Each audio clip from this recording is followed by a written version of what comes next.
wait for that sun to come up on this Thursday morning. Welcome back to Fox and Friends First. I'm Heather Nauert. Hopefully you're waking up bright-eyed and bushy-tailed. I'm Anna Koyman. It's 32 minutes after the hour, and we're going to tell you about this. There will be no more amnesty, or there will be no amnesty, and we will build a wall. That's according to Donald Trump as he outlines a 10-point plan on immigration. The Republican nominee delivering a blistering takedown of Democrats in a landmark speech that could be a game changer in the race for the White House. Garrett Tenney live in Washington, D.C. to break it all down for us. Good morning, Garrett. Heather and Anna, good morning. No softening here. That was the message from Donald Trump last night. He made it clear that he plans to enforce the law and secure America's borders. And he shared that same message earlier in the day with Mexican President Enrique Peña Nieto. The two men discussed a variety of issues, which they clearly have different views on, including trade and immigration. Afterwards, though, Trump described the meeting as a thoughtful and substantive conversation. The Republican nominee's plan to build a wall along the border also came up, and that's led to some fresh controversy. Trump said they did not discuss who would be paying for the wall, but hours later, President Nieto tweeted they had, saying, quote, "At the beginning of the conversation with Donald Trump, I made it clear that Mexico will not pay for the wall." Last night, though, in his big immigration speech, Trump stuck to his guns and said even if Mexico doesn't realize it yet, it will happen. We will build a great wall along the southern border, and Mexico will pay for the wall. On day one, we will begin working on an impenetrable, physical, tall, powerful, beautiful southern border wall. And that was just one of Trump's 10-point immigration plan that he laid out last night, which includes building the great big beautiful wall, creating a zero-tolerance policy for criminal aliens who will be immediately deported, he said. And it also includes cutting off federal funding to sanctuary cities and reforming the immigration policies of the country to put the American worker first. Trump also attacked Democrats and Hillary Clinton for their immigration policies, which he said threatened the American worker.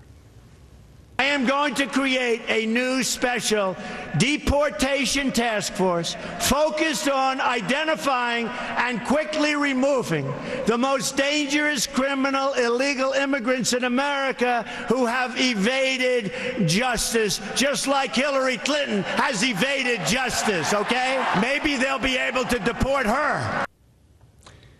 And Trump really hit hard on that idea of these illegal criminal aliens, and he ended his speech with a parade of parents whose children have been killed by criminal aliens, and again vowed that those criminals will be the first to go if he's elected.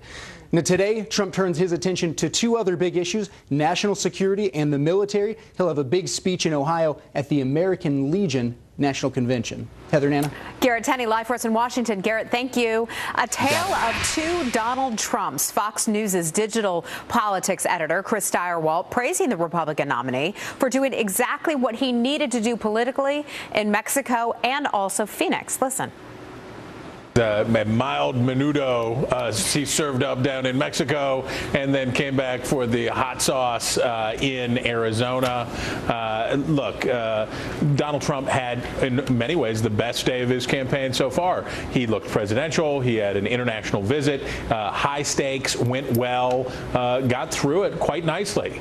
And you could feel the energy as he was coming back. People, including some of his staunchest critics, said, wow, this was a new Trump. This was very good. And then he got back and he said, nah, psych. And he came back and it was the original Trump. It was primary Trump. We didn't hear anything about a change in the immigration plan. We didn't hear anything about anything except for the fact that he wants to be the guy who is branded as the enemy of criminal illegal immigrants and the focus on criminality. And so that was the return.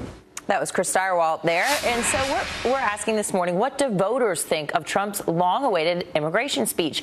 Lee Carter is a pollster and partner at Ms. Lansky and Partners, and she put it to the dial test and joins us now with the results. Great to have you with us. Thanks for waking up so early. Great to be here, of course. So first up, President Enrique Peña Nieto says, I made it clear that we're not going to pay for the wall, but Donald Trump is sticking to his guns on this one. Let's listen.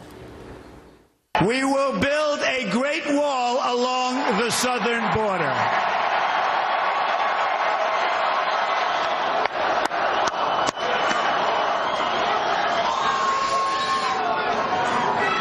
And Mexico will pay for the wall. 100%.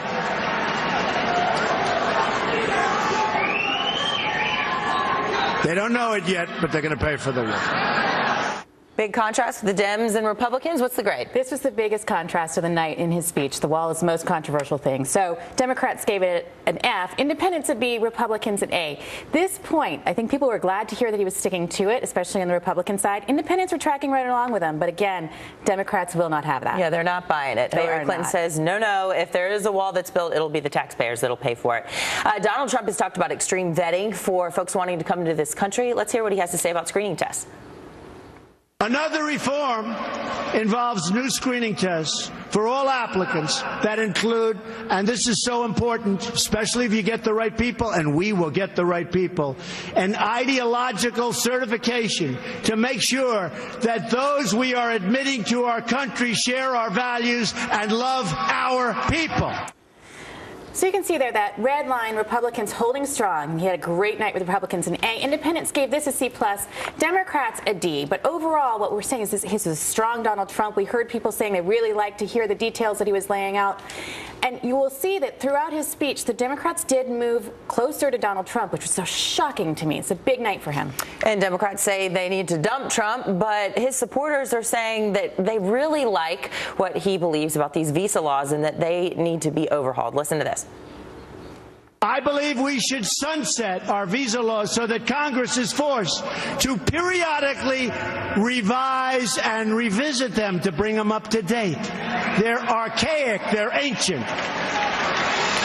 We wouldn't put our entire federal budget on autopilot for decades, so why should we do the same for the very, very complex subject of immigration? I mean, we can't even see the red line. It's off the charts. Red line's off the charts. They gave it an A, A+ maybe. Independents a B. Democrats even gave it a C. This is something we haven't seen the whole, in a very long time, that Democrats are actually responding to Donald Trump. So this was a big, big night for Donald Trump. All right, and Hillary Clinton says Donald Trump flies off the handle while she's the steady hand. She says he's a loose cannon. Watch.